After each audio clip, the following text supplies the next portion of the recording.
First mover versus fastest to second. Why the fastest to second is normally the optimal innovation strategy. With case studies from Snapchat versus Facebook and Yahoo versus Google. Presented by Team Innovate, which is comprised of Daryl Claret, James Hagan, Aidan Parist, and Duncan Rosa.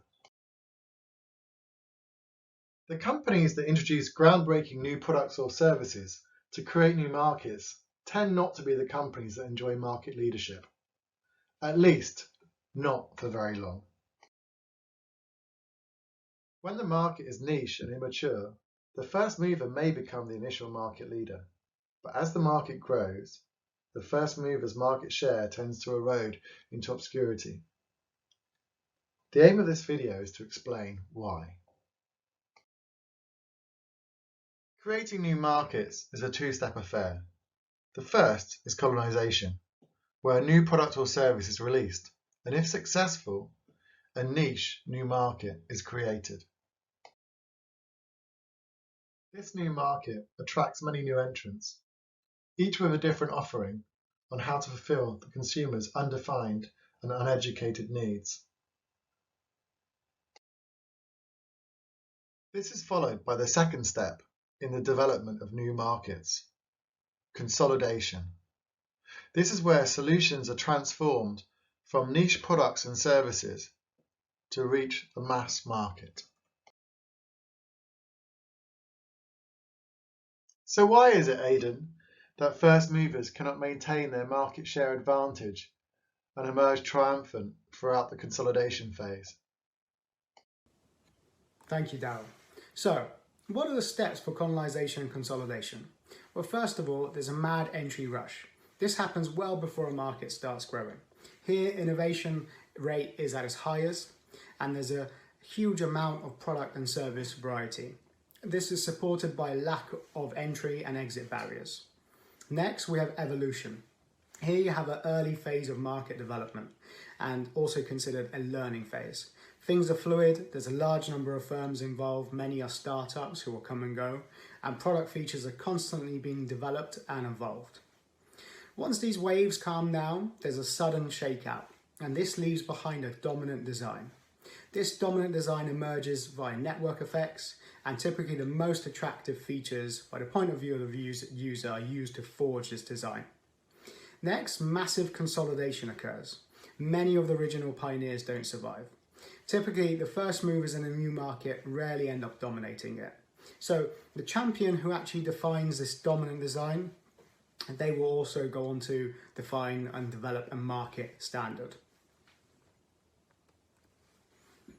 Joseph Schumpeter pointed out there's a distinction between invention and innovation, or as we say, colonization and consolidation. So what are the different mindsets involved here? Well, first and foremost, culture and values. The colonists, they want to play with their product, they're not really driven by price, and they want it to be the best. The consolidators, they're interested in something that is good enough, it needs to be low cost for them to mass market, and their emphasis is on price. Also, the structures in regards to reward is very different between these two groups. So, the colonists, they reward experimentation, they don't really penalize errors or failure. Whereas the consolidators, they don't really have room or time for experimentation, and they typically will not reward errors and failures. Next, structure. The colonists, they prefer autonomy and freedom. They don't want to work in a large company. They typically like small and agile, and they like a flat structure without hierarchical control. The consolidators, on the other hand, these are working in large companies with significant structure, and they leverage the structure in order to be able to plan and execute their excellent commercial skills. So why are very few firms both a colonizer and consolidator? Well, both of these groups, they know what they do best. So the pioneers, they're all about discovery. Colonization is all about discovery. They're not really focused on commercialization. Whereas the larger firms, the consolidators, their focus is completely on the commercialization and the mass marketing. They're aware of this, so their strategy is to not get stuck in the middle. So as a consolidator, the strategy here for them is to acquire a startup company or acquire a company that has done all the colonization, or they typically outsource it. And vice versa, the colonizers, they can prime themselves to also be acquired, or they can prime themselves to be a company that provides this outsourcing service. Thank you. I'm going to hand over to Duncan now. Thanks, Aidan. In business, especially in groundbreaking tech, you don't want to be the first mover. First means huge costs for innovation, for teaching the market what your product does, and for having every teething problem there is. Being the second mover has many advantages, but this is all about timing, when to enter the market. Let's look at two businesses of Snapchat and Facebook. Snapchat first launched their new ephemeral platform in 2011 and took the market by storm.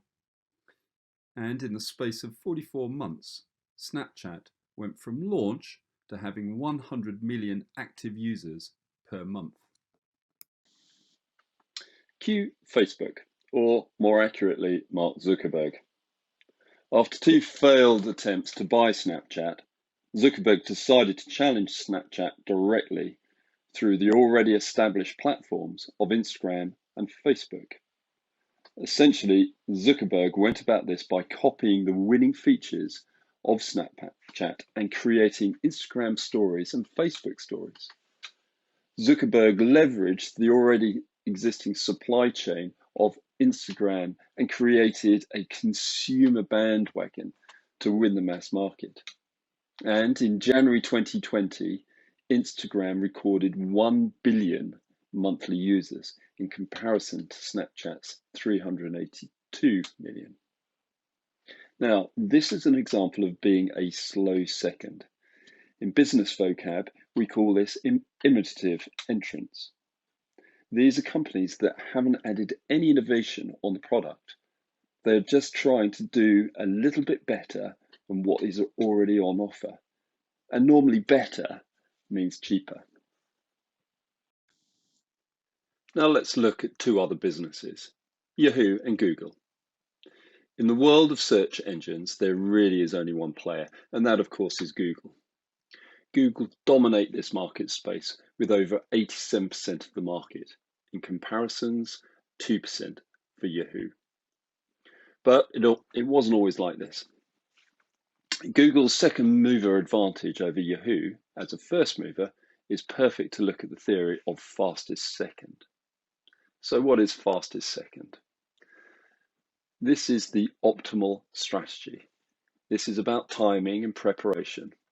The fast second movers time their entry into the market to coincide with the emergence of a dominant design.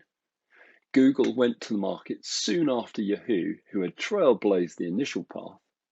Google learned from the Yahoo, and when they went to market, they were prepared. Their proposition was faster, clearer, and more versatile for growth. This essentially took all the wind out of the sails of Yahoo, and they had no time to develop a competitive advantage. Google very quickly established themselves as the standard for the market. Thank you very much for listening to our presentation today. I'd like to wrap up this discussion with a higher level and more strategic view, particularly focused around competition and the marketplace. Now, those organisations who are ultimately able to forge out winning positions are really those who nail their strategic position. This is particularly the case as markets fragment into different customer segments. Winning organisations must define three key things. Firstly, who should we target as our customers, and indeed who shouldn't we target as our customers? Secondly, what products should we be offering those customers, or what products should we not be offering those customers? And finally, how can we deliver these in the most efficient way possible? Although Google arrived later to the marketplace than Yahoo, their ultimate success was really based on this very clear strategic foundation. Google always had a very clear mission. Their growth was based on search and on search alone, and their eye was always on the growing and lucrative internet economy. Google also built infrastructure that could last, and they had the ability to ramp up and build new products and services onto their platform without major infrastructure overhaul. Yahoo, on the other hand, had a crisis of identity. They sought to become a fully fledged media company, and their infrastructure was inflexible and it was cumbersome. When looking at this case study, it's very clear to us which of these organizations had clearly defined who they should target, what products they should offer, and how they should do this most efficiently. Now, what about Facebook and Snapchat? Big established organizations rarely create radical new markets, and nor should they actually want to. The money is not in creating the new market, but in scaling a new market so that it becomes a mass market. This is exactly where large and established firms possess a competitive advantage over younger organizations. Facebook had exactly the opportunity to do this when it came to acquiring Snapchat and scaling up its first mover innovations, such as Snapchat Stories, to the mass market. Its attempts to acquire Snapchat ultimately and famously failed, though Facebook took the next best option and essentially copied Snapchat's innovations. They were in fact a fast follower. Conversely, Yahoo had exactly the same opportunity to acquire an upstart search engine called Google. While Yahoo, as we have mentioned, were off trying to create new markets. Rather, they should have left this task of market creation and innovation to the more agile young startups and focused instead on acquiring those startups and scaling up their superior innovation and business models to a wider mass market.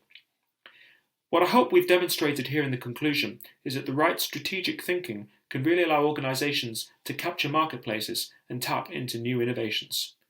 Thank you very much for your attention today, and we'd welcome any questions that you may have.